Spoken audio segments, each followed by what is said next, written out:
Bonsoir à tous, bienvenue à Perspective. Direction Ottawa où s'achève la marche nationale pour la vie. La journée a débuté par plusieurs messes pro-vie célébrées un peu partout dans la capitale. Plus de 20 000 personnes se sont rassemblées sur la colline du Parlement et ont défilé dans les rues d'Ottawa, témoignant ainsi du droit fondamental du respect de la vie humaine dès sa conception. Cette marche montre aussi aux législateurs canadiens que la question de l'avortement n'est pas réglée et permet de rendre hommage aux millions de Canadiens tués par l'avortement depuis 1969. Pour rappel, c'est le 14 mai 1969 que le Parlement canadien a légalisé l'avortement. Par cette loi, le droit à naître est totalement bafoué. Pour tous les mouvements et associations pro-vie, cette marche est capitale car elle permet de montrer aux décideurs politiques et aux médias que les opposants à l'avortement sont encore nombreux.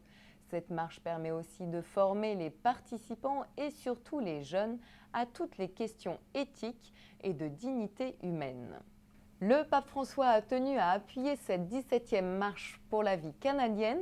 Dans un message lu par le cardinal Lacroix, archevêque de Québec et primat du Canada, le Saint-Père assure tous les participants de sa proximité spirituelle alors qu'il témoigne de la beauté et de la dignité donnée par Dieu et de la valeur de la vie humaine. Il prie pour que cet événement suscite un plus grand respect pour le droit inviolable de la vie de chaque personne à partir de la conception jusqu'à la mort naturelle. Il appuie les efforts de tous ceux qui travaillent pour que ce droit humain fondamental reçoive la protection légale adéquate. Rencontre écuménique ce matin au Vatican entre le pape François et Karekin, deux représentants suprêmes de l'Église arménienne. Le Saint-Père a accueilli le patriarche de tous les Arméniens en rendant grâce pour ce moment de fraternité et de prière près de la tombe de l'apôtre Pierre. Il a également évoqué le rapprochement des deux églises ces dernières années, dont les points culminants ont été la rencontre entre le patriarche et Benoît XVI en 2008 et le voyage de Jean-Paul II en Arménie en 2001. Écoutons un résumé de cette rencontre. Les fils de la nation arménienne ont une place d'honneur dans le martyrologe du XXe siècle et leur témoignage tragique ne doit pas être oublié. Le pape François a insisté dans son discours sur les souffrances subies par les chrétiens et en particulier le peuple arménien au cours de ces dernières décennies.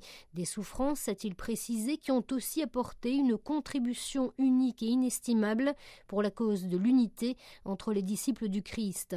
L'écuménisme de la souffrance et du martyre, l'écuménisme du sang, souligne le Saint-Père, est un puissant rappel à cheminer ensemble sur la voie de la réconciliation entre les églises avec détermination et abandon confiant en l'action de l'Esprit. Le pape François a remercié Karekin II pour son soutien effectif au dialogue écuménique et sa présence au Vatican à différentes occasions. Il a également évoqué les liens entre les deux églises. Prions les uns pour les autres, a conclu le pape, puisse l'Esprit Saint nous éclairer et nous guider vers le jour tant désiré au cours duquel nous pourrons partager la même table eucharistique. Le pape François s'envolera pour la Terre Sainte le 24 mai prochain. Il se rendra en Jordanie, en Palestine et en Israël. Une nuit de la paix est organisée dans les paroisses de France pour accompagner le départ du pape. Un peu partout dans les diocèses, des veillées de prière seront organisées le 23 mai pour que ce pèlerinage participe à l'unité des chrétiens et à la paix au Moyen-Orient. Une initiative pour que cette nuit-là jaillisse une immense prière pour l'unité et la paix. Et avant de nous quitter, sachez que les 5 et 6 juin prochains, l'archidiocèse de Montréal organise un pèlerinage à Québec pour vivre en communion avec l'Église universelle le jubilé du 350e anniversaire de Notre-Dame de Québec. L'occasion de franchir la Porte Sainte et de vivre une belle expérience de foi. Vous trouverez toutes les informations sur le site du diocèse de Montréal.